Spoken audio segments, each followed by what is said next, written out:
Copy suspicious code 2 at 2100 North Foster across the Fairfield. 7 cities on the corner. Gun in his pocket. He pulled the gun on the complainant and told him he couldn't be around there. You know, do shot fire. Copy shots fired North Foster.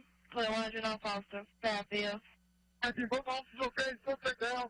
I need to hear that territory. Foster and Fairfield. As a mother, I have now been forced to raise a son who is going to remember what happened to his father that I can't take away from him. An emotional mother tells the story of how to raise her son without his father. Good evening, I'm Dan Jovic.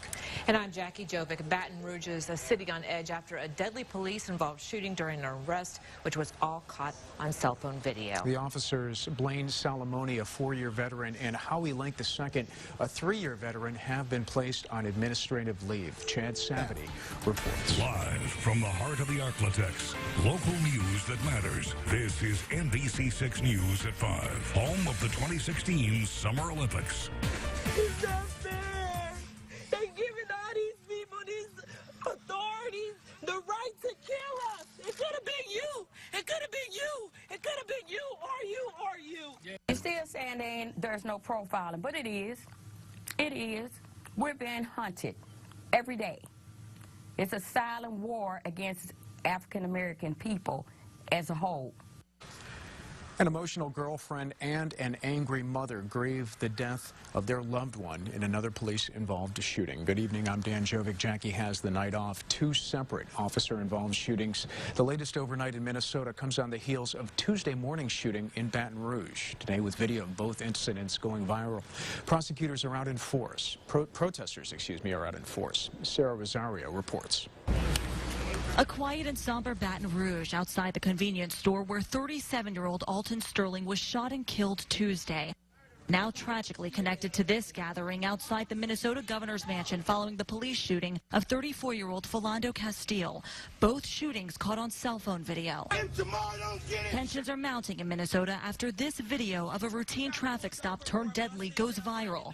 The video shows the moments after an officer shot and killed Castile as his girlfriend recorded. I told him not to reach for it. I told him to get his hand out.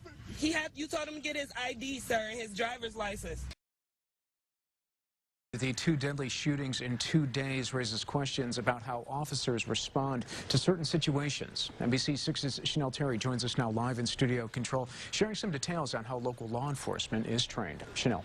Well, every law enforcement officer is trained in use of force, which comes into play a big amount in every situation. Now, each year, the Marshall Police Department recertifies its officers through taser, pepper spray, and other use of force training. The Cattle Parish Sheriff's Office uses stress in different scenarios as a training technique, so they'll be mentally prepared in a real-life situation. There's a cop. I was walking, and a sniper just started shooting.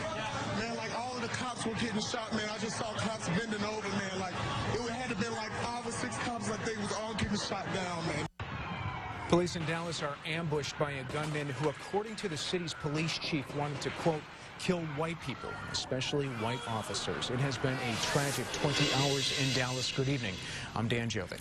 And I'm Jackie Jovic. New video shows the frightening moments after Dallas police officers were murdered. In this cell phone video, you can hear dozens of shots and sirens. Now, here's what we do know right now. Dallas police say the gunman who was killed is 25-year-old Micah Xavier Johnson, member of the U.S. Army Reserve. Now, after hours of failed negotiations, police say they used a robot to deliver a bomb which killed Johnson. The attack on Dallas officers began Thursday night during a protest about the recent killings by police in Louisiana and Minnesota. 5 officers were killed, 7 injured.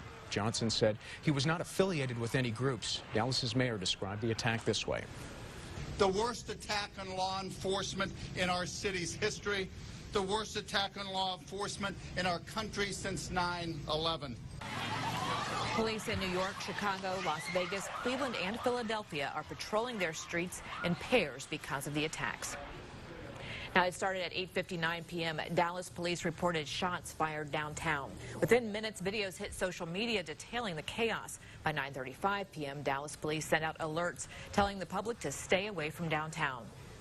It was also the first time they reported an officer down. It ended with 5 officers losing their lives. Here are the 3 who have been identified so far: Brent Thompson, Patrick Zamaria, and Michael Crow. NBC's Jay Gray has more.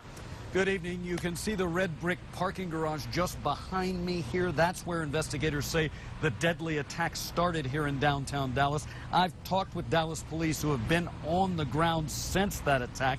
They say they are still in a very high alert mode right now and concerned the threat may not be over here. Jay, thank you very much. Jay Gray reporting live from Dallas. Well, in the wake of this violence, local law enforcement speaks out about maintaining peace in a tumultuous time. NBC6's Jeanne Francine joins us with more on their reaction. Jeanne? Dan and Jackie, while law enforcement mourns the loss of their brothers in blue, they're also concerned with how residents view them in the community. They say with violent acts in other states, they don't want to be judged because of it. Sheriff Steve Prater with Caddo Pierce Sheriff's Office asks residents to consider their point of view as they make decisions in their line of duty, specifically traffic stops. I want a public that respects that we have a job to do, and not everybody is the same, and that we have to go into every traffic stop with an air of caution. Could this be a bad guy? Could this person be wanted? Could this person have a gun? Could this person have done this deliberately so I would stop them so they can shoot me? Good. Now, the vigil that was scheduled tonight in front of the courthouse has been canceled. However, authorities do say if you plan a protest in the coming days to please do so in a good manner that doesn't harm anyone in the community. Dan and Jackie. Let's keep it peaceful, certainly. Thank you very much, Jeanne. This is an X-Star Special Report. Louisiana flood relief. Powered by NBC6 and NBC 10. And thanks for being with us here on NBC6. I'm Dan Jovic. It has been called the worst natural disaster since Hurricane Sandy. Historic flooding in South Louisiana has impacted thousands of our neighbors to the south. Thanks for being with us this evening. And I'm Heather Wright. Thanks for having me, Dan. Now you can do your part in the relief effort tonight. KTAL NBC6 and KTVE NBC 10 have teamed up with the American Red Cross to help raise money to aid those that will need it the most. And there are plenty of people out there who need it. Now, today the water is expected to rise even more in communities already affected, forcing thousands from their homes. At least 11 people have died, and some 8,000 people are currently in shelters. 8 more parishes have been declared federal disaster areas, bringing that total to 20. Now, at least 30,000 people were rescued, and more than 40,000 homes have been damaged. And that is why we are doing this here today. We are helping our friends over at the Red Cross. The Red Cross has been vital in this entire effort.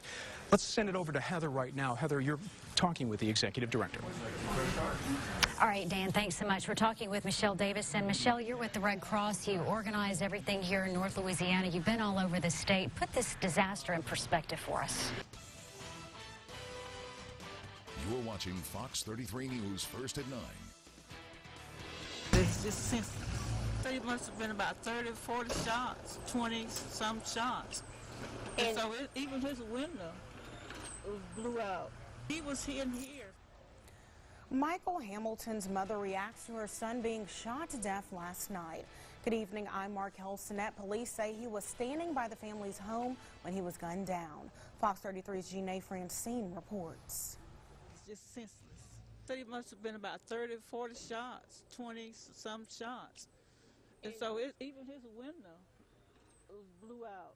A mother describing how her 55-year-old son, Michael Hamilton, became a victim to gun violence. Juanita Jackson says her son lived a life free from violence. Football player, and yeah, he graduated and went straight to the Navy. But now her son is gone. When officers arrived on scene, they did locate Mr. Hamilton, who had succumbed to his injuries after being shot.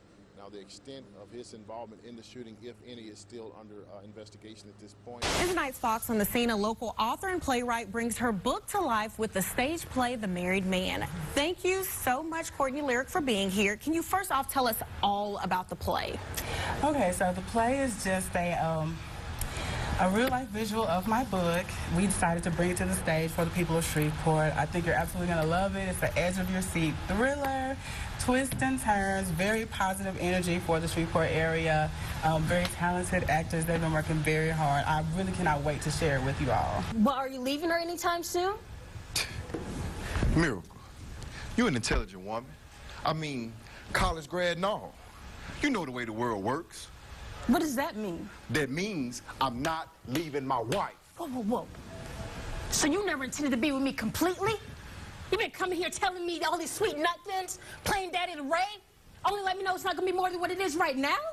Look, Miracle, I love you, but I'm not about to ruin my image or my home because you're too much of a little girl. A little girl? Yes, a little girl. I thought you were a woman, my woman, but I guess not. No, no, there's no way you're gonna flip this on me and make this a maturity issue when this is about you standing up and being a man and confronting your wife about us. And let me know I should just move on.